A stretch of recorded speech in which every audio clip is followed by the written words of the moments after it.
Welcome to week 5 lecture, and this week's topic is the Korean wave consumption especially, and the ethnic identity, and groups 3 and 4 made their presentations. Thank you very much for your presentation, groups 3 and 4 members. Let's move on to then group 3's presentation. It has this creative format using a theme of travel, which was quite good, and it worked really well. And there was an introduction of the group members, but only visually, but verbally name each group members would have been more helpful. Given the time is limited, I can understand why the verbal instruction was not there, but it will be still better to introduce group members verbally. And yeah, it's nice to see each member's faces and all that. And the three main argument sections were thoroughly done. It was good. And you know, within each argument, there are like 3 subsections, and it was clearly presented. The linking sections were excellent, and both internal and external linking sections. And discussion questions were good, but no answers provided.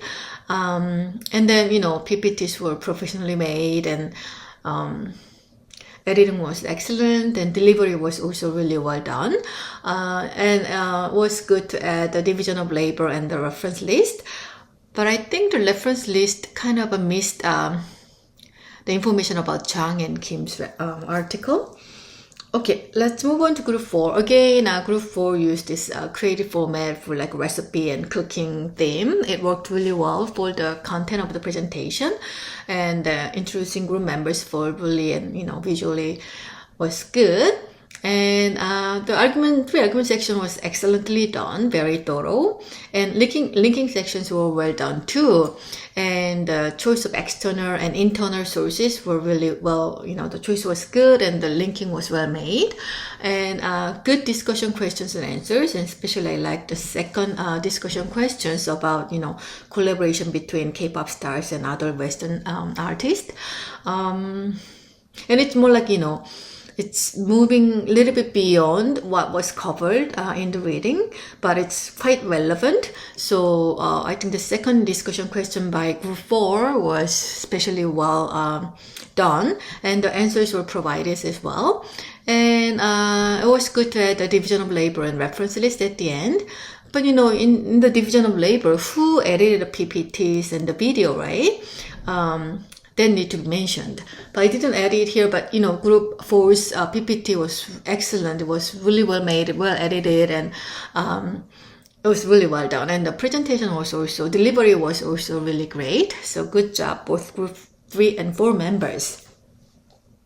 Okay, and something that I want to add on to group 3's presentation, they talk about ethnic disidentification happens, and when this diasporic youth reach university, then they are more like accepting their own ethnic identity, right?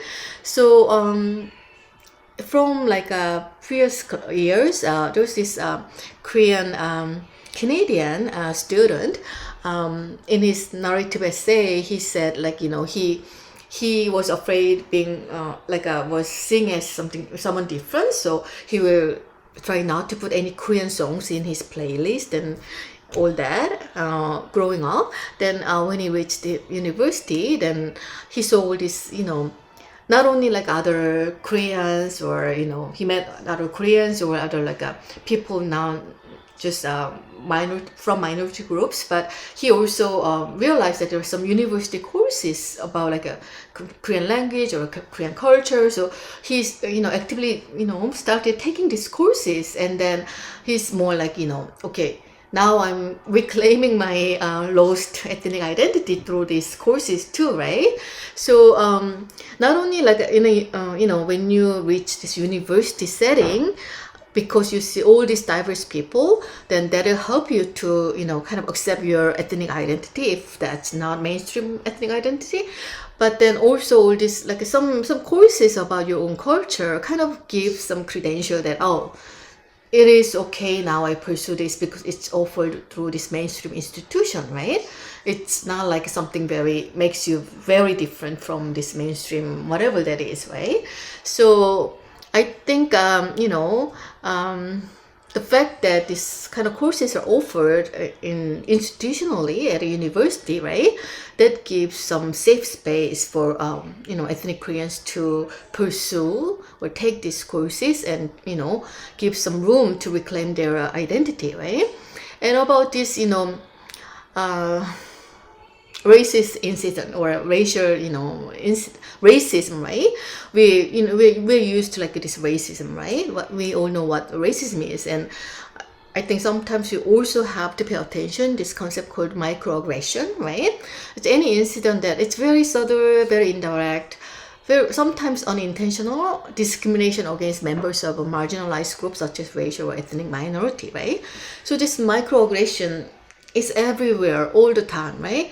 For example, you're born here, like Canada or in the US, and you're on Asian descent, right, or non-white descent, and people comment on your English. Oh, your English is so good, your English is so perfect, things like that, right? As if assuming that you were born outside, right? Although you are, a Canadian or American by birth, right?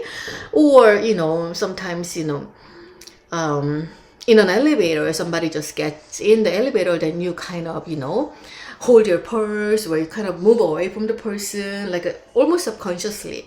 That can be considered as microaggression, right? And people who are offending this, they sometimes don't know even, like, oh, I'm giving you a comment about your English. I said your English is great. How can that be a racist act? Because people don't realize they're doing it, right? And we can be victims of microaggression, but then sometimes we can be an offender of microaggression because sometimes it's not a conscious level, right? And sometimes it can be a compliment. It's not like an insult, right? So we need to be aware of microaggression and try not to do this to other people, right? When we are aware, the chances are we will less likely do so, right?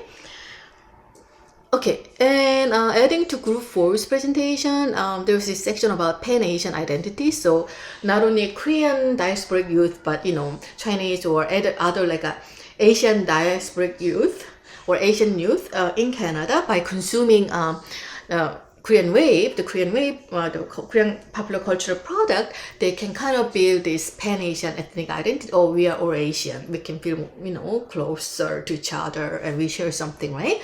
So that's based on this traditional concept of cultural proximity, because East Asians share something very similar culturally, historically, value-wise, and all that, right? But then